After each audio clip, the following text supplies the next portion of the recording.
Women's Network Australia. This is the member interview series, and it is your time to shine, Joanne Brooks. Hello and welcome.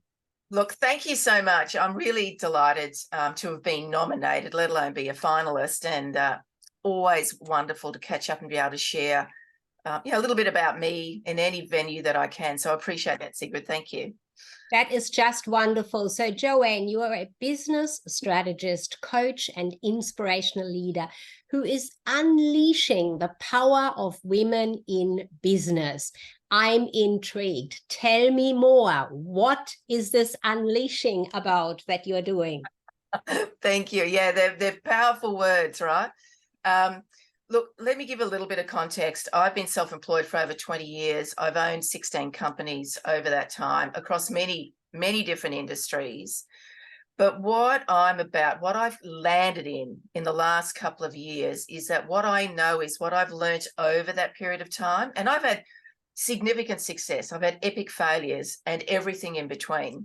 I've had very small businesses. I've had very large businesses. And what I've landed with in the last couple of years is that I want to share what I've learnt for being a woman in business. I know what it is to be a single mum in business. I know what it is to be married and be in business. I know what it is to be all those different hats that we wear in business.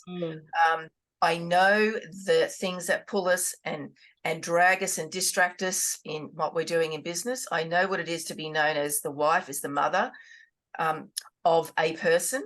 And what I know is that we as women, we need to be empowered to take a place at the table and to know that we are actually worth it and we bring skills.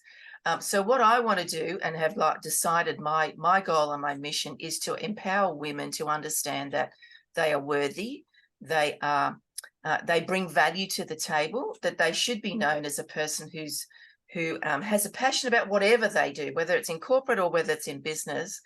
And I want to help them to smooth the ride. It will always be a bit of a roller coaster being in business. That will never go away.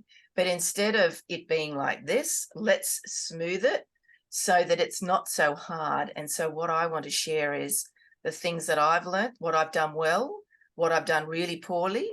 And I'm happy to talk about, I'm happy to own any of those, because it's okay to not do well in business or not do well, but it's also, what are we learning from it? So I want to help women to take a place at the table and to know that they are worthy and that they're valued and they deserve a place at the table.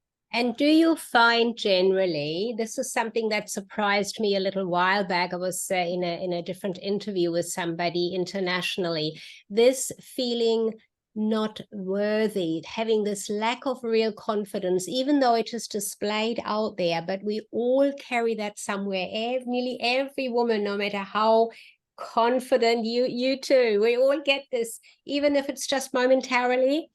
Yes. Do you have an approach for us to know about that from you? I do. So I've created a program called the Her Transformation Program, and it's absolutely tapping into those thoughts. Like, it's okay to have those thoughts. And guess what? We all have them. There are times that I wake up at 2:37 in the morning and go, wow, what's going, all this stuff that distracts me, keeps me awake at night. We all have them, and it's perfectly normal, right? It's what you do to switch them off. It's building an awareness that that's interesting, there's that thought. What are the tools that I can share with people to understand that it's normal, but have the tools to step through it and to step into the fear and take action. So the Her Transformation speaks about that in the very first part of my program, in that it's connecting back to why you do what you do. And I often ask people in business, women in business, and say, why do you do what you do? Why are you in business? What are you trying to do? And often the response I get initially is very surface level. And I really want women to go much deeper. Yes. Because it's not just about earning sufficient income to get that renovation done. It's not sufficient income to put that child in the best school and those sort of things. It has to be deeper than that. And so I work with women in business to go, It's okay to go deeper. It's, yeah, it can be a little bit scary, but when they go deeper and they actually realize, and you get, oh, look, I get goosebumps just talking about it. But when you land there and you go, oh, I get it. This is why I do what I do. That's what gets you up in the morning. That's what gets you picking up the phone one more time after that last no, because that last no is closer to your next yes. That is so interesting. You should say that, digging deeper and getting away from just that surface level. I mean, I experience, this is about you, but I experience that surface level often with people who want to write a book when they just talk about my why. It is not enough to really bring that entire story and expertise together into the form of a book, for example. We do need to go deeper and deeper to the layer that really matters and to draw it all out. So you said before you've had your failures aside from the successes. When you've come out of a failure, what sort of a big point or part that you like to share with women around that? Something come to mind? Yeah, absolutely. One of my failures was a pretty big one. It was a $30 million business that I built in 24 months. That was insane growth and pace. And due to a number of factors, and some of them mine, there's that you've all, as a CEO and a business owner, you've got to accept the responsibility sits with you. There's other things that come at you that you're unexpected, and that did happen to us. And yeah, I absolutely landed on the ground, physically landed on the ground in a fetal position. But I realized I can't stay there. I'm at rock bottom. I have to step up and I have to take control. So it did take, I needed to reach out to the people that were important to me. I needed to reach out to the people who I knew would support me. And so I had, if you will, an advisory board of people that I could go, this is what's happened to me. Let me share with what's happened with me, to me. This is my idea of where I'm going to go to get myself out of this thing. What do you think? And it literally did surprise me how many people, when I spoke to them and said, you know, we've just liquidated the company, I've sold my house, all the properties, all the cars, they're all gone to pay debt. And the number of people who said to me, wow, that happened to me about 5 years ago or 2 years ago. I go, really? How come I did not know that? Oh, so ashamed. Couldn't tell anyone. I went, wow, really? That's really sad. So it is about reaching out and asking for help or sharing what's happened so that you can take it out of your mind, bring it out of your body, get it out there. And Yes. it is amazing what comes back, is what I'm hearing you say. Absolutely. Like I had a bit of an idea of where I was going to go, and thankfully, you know, you can see a logo. I always get my fingers around the wrong way. Navigate Biz is my business, and I was approached by a very good friend of mine, and he said, he was an incredible entrepreneur, and he said, I can see what you've been through. We'd known each other for 5 or 6 years, and he said, let's start a company called Navigate Biz, and let's share what we've learned between the two of us. Exactly what I've just spoken about, what it is about. How do you navigate the realm of business ownership? Because guess what? There will always be something coming at you. Now, a lot of people think, this might be a little bit contentious, a lot of people think that COVID is the worst thing that's happened to business owners. I can tell you it's not.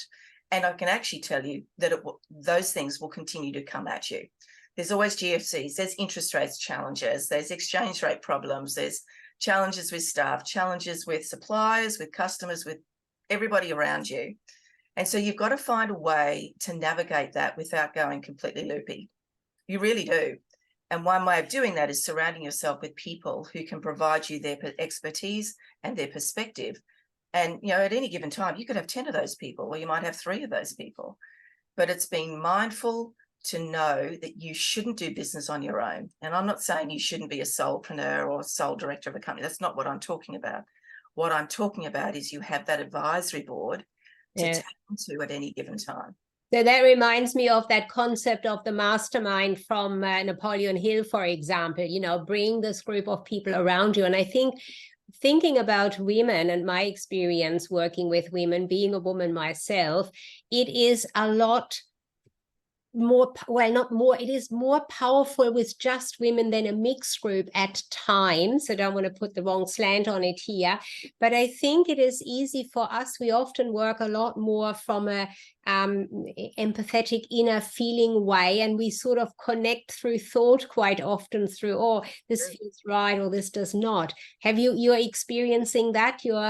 Oh, yes, absolutely. And I know I'd like to share a small story about the business that I liquidated. Towards the end of that business existence, there was a period of time that on reflection, and I didn't get this, I'd lost my purpose for this company.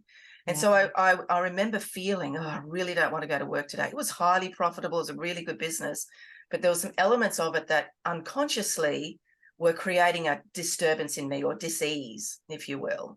And so what I have learned, like, there's so many learnings that's come out of that business closure 7 years ago, that what I know today, I have the right and the opportunity to say no. If it doesn't feel right, and I often speak about head, heart, and gut, it needs to be in alignment. Head, does it sound right?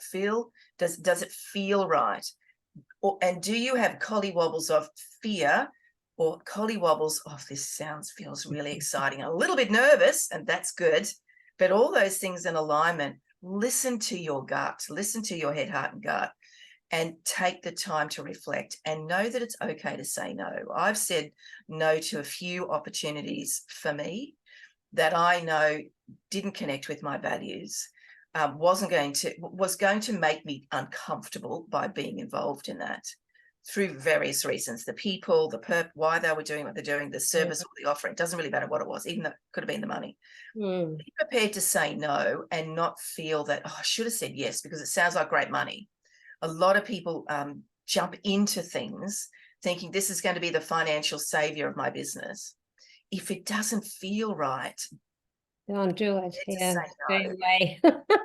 That is so true. That is so true. And it can be difficult for women because we do have so many hats on for a way of saying that we're doing family and, children and work and ourselves and all sorts of things. And it can get a bit confusing along the way as to what is it really I'm feeling here, or maybe it doesn't matter what I'm feeling. I need to do this, I guess, sometimes. So you really are working along on those bases to get women out of that and really take charge of finding who they are. Now, I noticed you have got these wonderful words on your website. For example, build your business, become who you're meant to be, and claim your destiny. That is really powerful, Joanne. I love that. That is really powerful. It sounds like something you really stand for.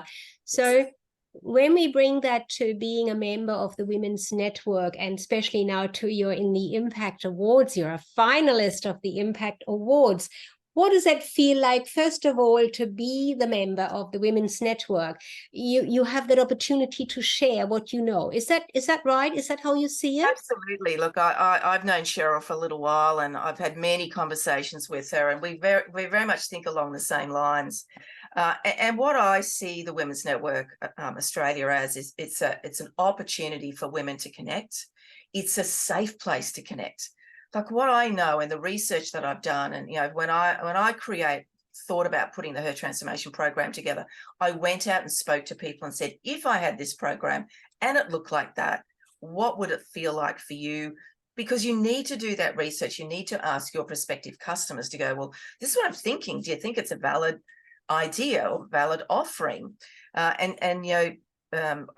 actually gave a copy of it to Cheryl to go and have a little bit of a dive in, to go and tell me what you think. Right. And then we had the opportunity for some members to have a look at it as well. And I got great feedback. So it validated the offering and the product, etc. But the fact that she was open to me to be able to, to have that conversation with her. So what came out of it was what I know what women are seeking, whether they consciously or unconsciously looking for it, is they're looking for a safe place of community, of network. Some of my business biggest successes have been collaborating with my competitors. I've had massive success in that. And what I want women to recognise in the Women's Network Australia particularly, here's an opportunity. You've got hundreds, if not thousands of women who are passionate about what they do, whether it's their career or their business, why wouldn't you, because they belong to this organization that Cheryl is so deeply passionate about supporting women, why wouldn't you knock on the door of somebody who, you know, think outside the square? Who can I collaborate with that I can actually take my business to the next level? You know, what if there was a tender out there that you looked at and you went, oh, I tick some of the boxes, and women are really good we're really good at this, ticking some of the boxes, so we step away. We don't tick all the boxes. But what if you came across a woman in business through the Women's Network Australia, you ticked a bunch of the boxes and they ticked the others? Well, why wouldn't you collaborate and jointly apply for that tender? Who knows where that goes, right? Absolutely. That is wonderful. Yeah. It's such a wonderful opportunity, and I want to help women to understand that it's a valid strategic plan to build your business. Now, I'm not suggesting everybody wants to run a 5 million, 30 million or $100 million business. What I know women want is to be respected for the effort they make and that the impact they create. And so that impact could be their child coming home and going, wow, Mum, I really love living in this home because you enabled us to buy that. Fantastic. That is such a wonderful, wonderful way of putting it. Thanks, Joanne. Pleasure. But it's that feeling, right? Yes. That's why you do what you do, is you want your family to be proud of you and to know that, not that I've arrived, that I've made an impact. Like we all want that. Yes. And I think it is very valuable to have that acknowledged, that the impact has been made. And it is not that not everyone does make an impact in some way or other, but this acknowledgement of the impact awards, I think, is a fantastic idea from Women's Network to have put out there. So really, really great. Now, you've touched on so many different things and what you do and how you work with people. The collaboration is a huge one that spoke to me in what you've been sharing.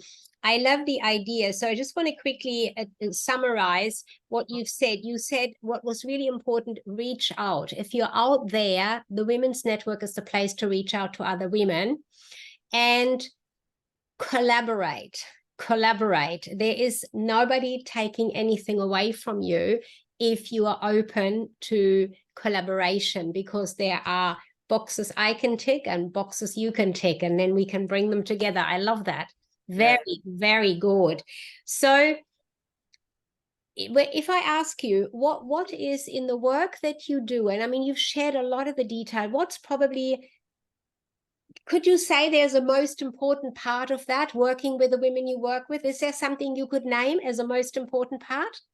I think it's the end result of all the collective of what I do. And so there's lots of things I do. There's private mentoring, there's the Her Transformation Program, there's even MBAs from the Desert Global Business School. But at the end of the day, I want a woman to go at the end of it to go, that was worth it. I feel valued. I feel better about myself. And I'm now confident to step into building this business to where I want to take it. Because often we have this fear. I'm not worthy. I don't know enough. I just know a bunch of stuff. But it's to recognize that stuff that you know, nobody else knows it how you do. That is so true. We always think everybody knows it, but no, everybody knows it maybe in a different way. And then what you can contribute towards that brings the whole to them as much as it brings it to you, hearing it from the others. Absolutely wonderful. I totally agree with you. Joanne, it is an absolute pleasure shining the light on you in this way. You are doing so much.